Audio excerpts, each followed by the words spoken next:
All right, guys, what's up? Coach Miller here, on location. But you know what?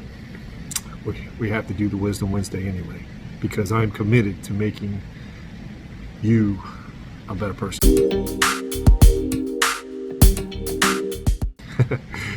Okay, so I've been reading this book. It's called Instant Influence. And essentially, there we go, that's better. So essentially, it talks about how to influence people to do stuff. And there's 6 steps to it, and I've attached the PDF to this post. But we're going to go through a little bit. And essentially it talks about, how to get people to do stuff, or even to get you to do stuff that you want to get done. But when you're told to do it, just the way human nature is if you're told to do it, then you're less likely to do it. And the book's called Instant Influence. You can find it on Amazon, and it's a really good post. So, and it says instant influence is the only scientifically proven method for motivating people in 7 minutes or less. It gets people to take action by encouraging them to find their own reasons for doing what you ask them to do. Just by asking someone 6 simple questions, you can inspire them to realize why he may want to take action, some kind of action, quit smoking, get to work on time, fill out quarterly reports. You guys don't have a lot, you guys don't do a lot of that stuff right now, but, in your case, I wanted to make this post. A lot of the posts that we've done in the past have been geared toward athletes or athletic stuff. Just because I'm a coach, but I don't define everything I do by sports. And a lot of the stuff we go over, it translates to many different categories. And it's not just how to succeed in sports. A lot of times it's how to succeed in relationships, and how to succeed in business, and how to succeed dealing with your health, and stuff like that. A lot of I'm just trying to give you guys a lot of life lessons that I've learned. Either someone has taught to me, or I've learned through experience, or sometimes I learned the hard way.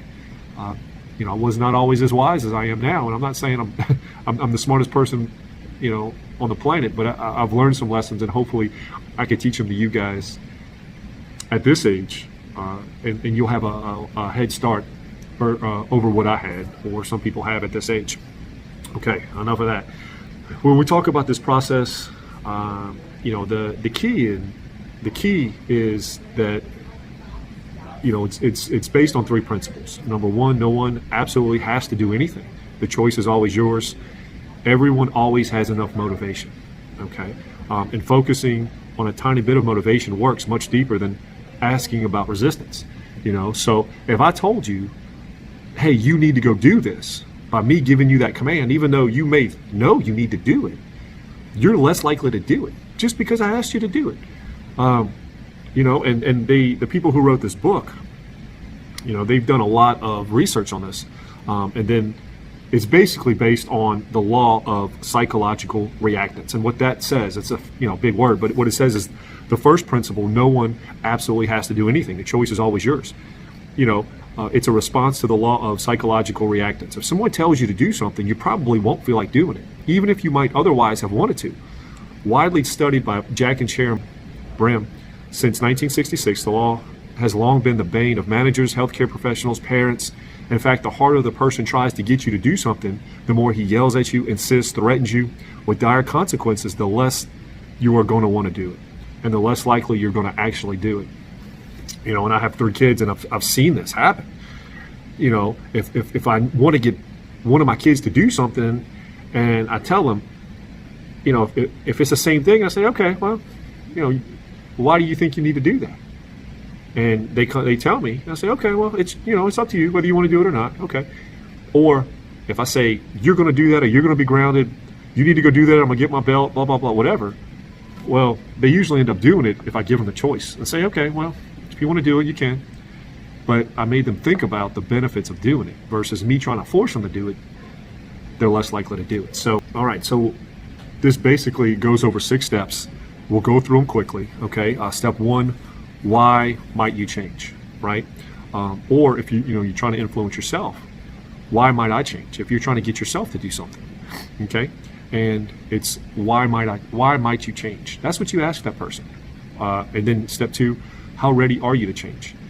On a scale of 1 to 10, where 1 means not ready at all and 10 means totally ready. And and then they'll give you a number. Or, if I was asking you to do something in class, or you came to me and I was trying to get you to do something, why might, we'll go back to step 1, why might you change? You have to come up with a reason. Why would changing be beneficial for you? I don't want to have to tell you to do it, because then it's me telling you need to change. But when you realize it's a good benefit for you, then you start to see your own motivation in it, right? 2, how ready are you to change? How ready are you to start making better grades? How ready are you to start waking up earlier? How ready are you to start, cleaning your room? Or, how ready are you to start making a change that is going to benefit you, right? Why didn't you pick the lower numbers? Step 3, why didn't you pick a lower number? If you say numbers, how ready are you to change on a scale of 1 to 10, and you pick 6, I'm gonna say, well, why didn't you pick 3? But because you know that you're at a point that you're ready to start changing, which is good. Now here's a key, number 4, step 4, and we use this a lot. I use this a lot with visualization with my athletes, but anybody can use this. Imagine you've changed. What would the positive outcome be? Visualize, or we use visualization. Imagine that you've made that change, and what would the actions be? What would the outcomes be if you've already made that change, right? Positive stuff. So imagine you've changed and put yourself in that position. You've already made the change. You've started spending more time on your homework, right? And then you visualize yourself getting better grades, or you started eating better, or you started exercising. And you can visualize in your head the positive outcomes.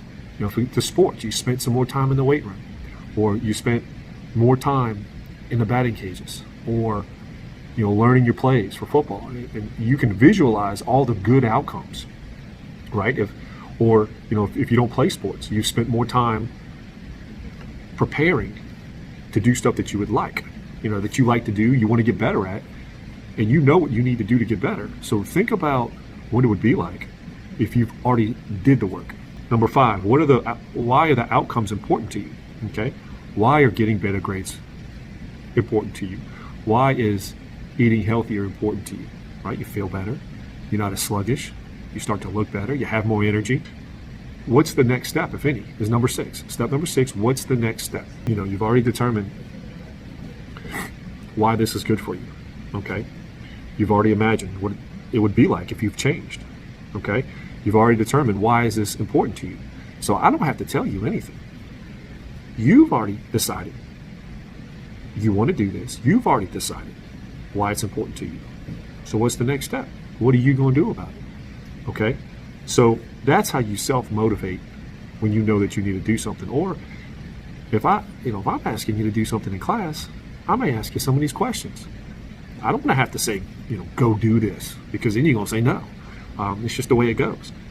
So, when you're trying to get somebody to do something, maybe you have a friend that you need to help, and if you tell them, hey man, you need to go do this, they're less likely to do it because you're telling them to do it. But if you ask them these questions, why, and you go, steps 1 through 6, go ahead and try that out.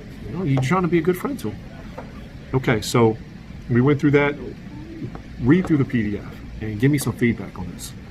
Tell me what you think about it. I'm still reading the book, but I think this is a good topic to do our Wisdom Wednesday on, because it's a tool that you could use for yourself, and it's a tool that you can use for other people too, to help out your friends and stuff. So, and if you want to order the book, you can go ahead and order the book. I'm sure you can find it on Amazon. So, all right. I hope everybody's having a good week. I didn't want to miss this, even though we're out of town and stuff. I think this is important for you guys to do. All right, I think that's it. I hope you can hear me. We did all this and you can't even hear me. But I hope y'all have a good week. Leave me your comments below, and I appreciate everybody watching, and I hope you're staying safe. All right, have a good day.